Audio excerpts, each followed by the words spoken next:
მოგესალმებით ყველა ჩემო მეგობრებო, თქვენი მყოფებით Art-the Video Lessons. მე ვარ მიშო და დღეს მე მინდა გასწავლოთ თუ როგორ შეგვიძლია ძალიან მარტივად და რაც მთავარია სრულიად უფასოდ გადმოვწეროთ და დავაყენოთ ჩვენს კომპიუტერებზე Adobe Photoshop-ის ალტერნატივა. ეს არის პროგრამა, რომელიც სრულიად უფასოა, არის ლიცენზირებული და აქვს აბსოლუტურად ყველა ის ფუნქცია, რაც სჭირდება Photoshop-ს. გარდა იმ ფუნქციებისა, რომელიც არის მხოლოდ Adobe-ს ინდივიდუალური დამატებითი ფუნქციები, რომელიც მხოლოდ Adobe-ს პროდუქტებში გვხვდება. პირველ რიგში იმისათვის, რომ ეს პროგრამა გადმოვწეროთ, უნდა გავხსნათ ბრაუზერი და შემდგომ საძიებო სისტემაში ჩავწეროთ Affinity.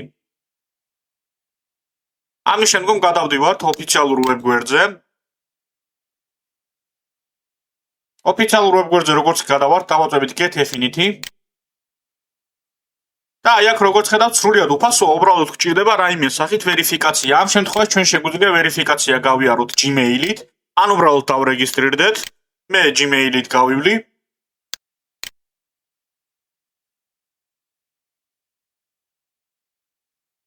ესეც ასე და აქ როგორც ხედავთ, არის როგორც macOS სისტემისთვის, ასევე Windows-ისთვის.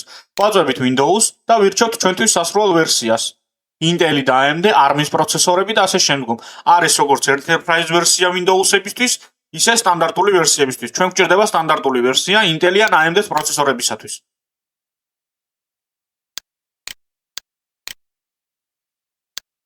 იწყებს გადმოწერას მეგობრებო, პროგრამა საკმაოდ დიდია, გამომდინარე იქიდან, რომ როგორც უკვე გითხარით, არის Photoshop-ის სრულიად უფასო ალტერნატივა და ვერსია. რომელსაც გააჩნია უამრავი პლუსი და შეგიძლიათ გამოიყენოთ პროფესიონალურ საქმეებში, ვინაიდან და რადგანაც მას სრული ის, ასე ვთქვათ, ტექნიკური შესაძლებლობები გააჩნია, რაც იგივე Adobe Photoshop-ს.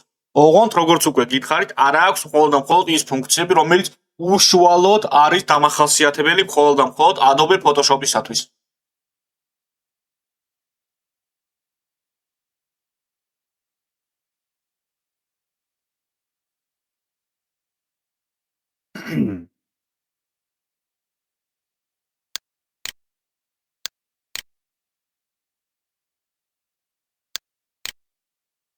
გადმოწერა თითქმის დამთავრებულია, სულ რაღაც რამოდენიმე წამი დარჩა, რომ შემოწმდეს ის ვირუსების ქონაზე, ანუ სკანირება მოხდეს ახლა ჩემი სისტემის მიერ.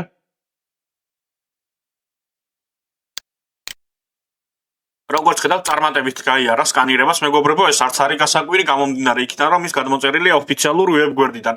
ამის შემდგომ ვაწვევით Affinity-ს პირდაპირ და ვიწყებთ მის დაყენებას.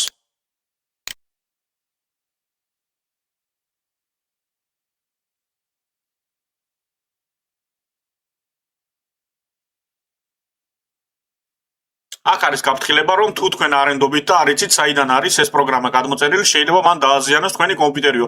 ამ შემთხვევაში თქვენ შეგიძლიათ ეს ყველაფერი დააიგნოროთ, გამომდინარე იქიდან, მეგობრებო, რომ არის ოფიციალური საიტიდან გადმოწერილი და სრულიად სანდოა ეს პროგრამა. ამის შემდგომ ვაწვევით Install-ს და ველოდებით რამოდენიმე წამი.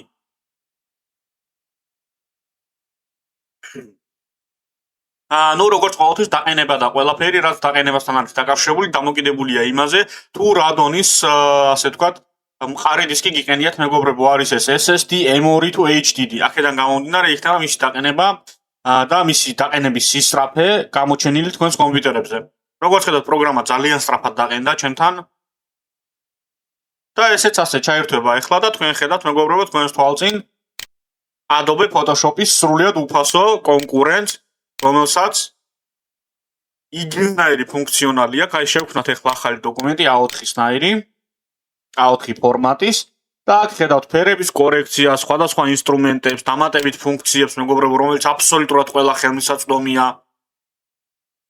და ესე ძალიან მარტივი About-ს რო დააწვეთ, თქვენ ნახავთ, რომ ეს არის სრულიად უფასო, ლიცენზირებული Canvas მიერ შექმნილი პროგრამა, რომელიც შეგიძლიათ გამოიყენოთ და სრულიად უპრობლემოდ დაამუშავოთ მასში სხვადასხვა სახის ფოტოები, მეგობრებო, არ აქვს მნიშვნელობა იქნება ეს პროფესიონალურ დონეზე თუ სამოყვარულო დონეზე. აი ესე ძალიან მარტივად შეგვიძლია ჩვენ Adobe Photoshop-ის ალტერნატივა გადმოვწეროთ და დავაყენოთ კომპიუტერებზე. რაც მთავარია, ეს ყველაფერი არის სრულიად უფასო, ლიცენზირებული და არ მოითხოვს არანაირი დამატებით თანხას. დღეისაც კი სულ ეს იყო, რაც თქვენთვის მინდოდა შემომეთავაზებინა და მეჩვენებინა მეგობრებო. თუ რომელიმე თქვენთაგანს გექნებათ რაიმე სახის შეკითხვები, თქვენ შეგიძლიათ დაწაროთ ეს შეკითხვები კომენტარებში, ან დამიკავშირდეთ მე ჩემი რომელიმე სოციალური ქსელის გამოყენებით. მე კი შევეცდები, რომ თითოეულ თქვენთაგანს შეძლებით დაგვარად დაგეხმაროთ. ყველას კიდევ ერთხელ გიხდით ძალიან დიდ მადლობას ყურადღებისათვის.